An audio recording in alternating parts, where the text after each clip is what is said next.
Welcome everybody, welcome to 10 Minute Reviews. Jason here bringing you today's video. As always guys, please hit the like and subscribe buttons. Don't forget to check the links down below for links to today's book and anything else that might be applicable. I could use the traffic through the Amazon link, so I definitely appreciate it. The contest is obviously over. It was over almost a month ago. I'm sending out the emails right now to the winners. I do have more signed books, so I will be doing more contests coming up. And thank you very much to our patrons. I'll be sending out those prize winners as well. And otherwise, let's get into today's video. So for today's video, I'm going to talk about book 2 of a series, I suppose, that I had talked about in the past. Renegade Ravager. Renegade Ravager. And this time, Renegade Ravager book 2. So we're moving on from book 1. We still have James Browning, this former Legionnaire. Now this is a book that occurs far into the future, far into the future. Humanity had long since left Earth, had created these empires, these various empires that were at war with each other. And James Browning was a Legionnaire, which was an offshoot of the French Foreign Legion, basically, and had a lot of that history behind it. So he was a Legionnaire, and he was betrayed. He was betrayed and sentenced to death-ish.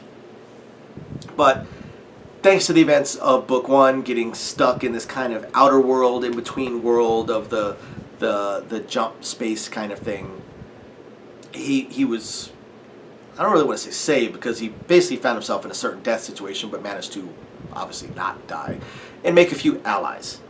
And in the first book, he made these allies. He started cleaning out outworlders, infestations, started trying to rebuild this massive ship that he had come across and get himself out of this weird kind of space.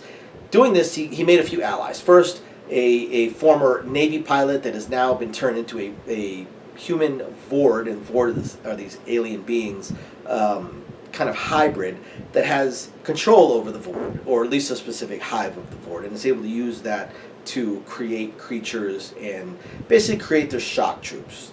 She's the manpower. He also came across an albino engineer that has all the technical know-how that he needs.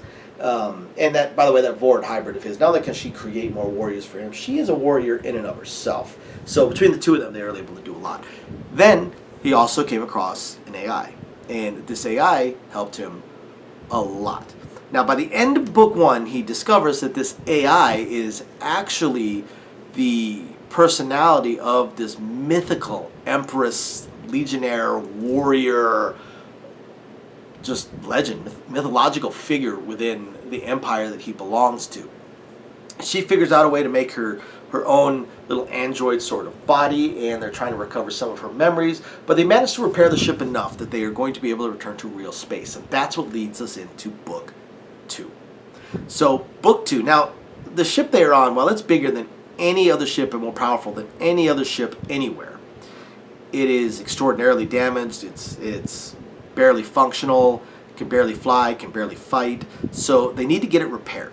They need to get it repaired, and that's one of the first things they're looking for. Is they're using the former Empress's knowledge of the things that she did way back in the past to find a way to repair the ship. And that they do. Not only do they end up finding a way to repair the ship, they end up finding a way to create more ships over time. They don't just start pumping ships out right away. They got to fix their ship first.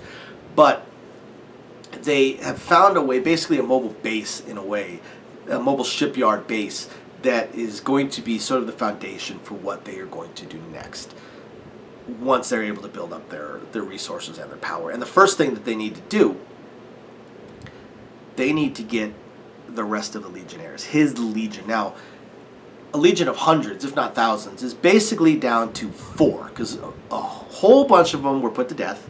Then another whole bunch of them basically had the brains ripped out and were turned into cybernetic zombies, or cyborg zombies.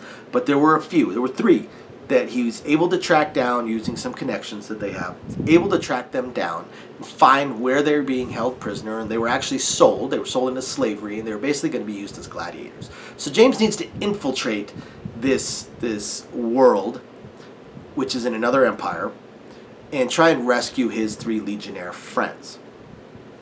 That is the bulk of this book. that rescue is pretty interesting. But we also, what it really does, the rescue is one thing, but what it really does is it really teaches us a lot more about this universe or this galaxy, and especially this particular empire.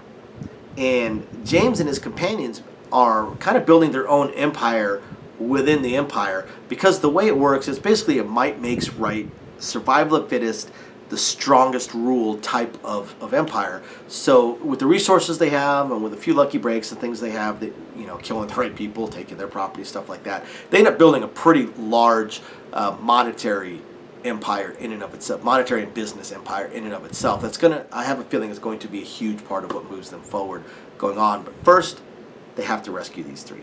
Then the next part deals with some intelligence that they need, and it is basically being held at the galactic equivalent of their empire's equivalent of CIA headquarters for the most part. They have to figure out a way to break into this, and that also starts to get a little bit interesting, and they're definitely outnumbered there, as is kind of normal for them. But we also run into some higher ups within that empire, some of the original allies of the original Empress, only they seem a little not quite normal. And then we get glimpses of Outrider influence, basically these beings, these demonic, weird, eldritch horror beings from outside our known universe, possibly having an effect upon the people, or possibly even attempting to invade our space and real space. And that's, those hints and that groundwork is being laid. So I'm quite curious of what's going to happen moving forward. I can't wait to find out. So you guys, if you guys like space opera mixed in with a little bit of the harem lit genre, you really should check out the Renegade Ravager series. It's a lot of fun. Thank you everybody for watching. We'll catch you next time.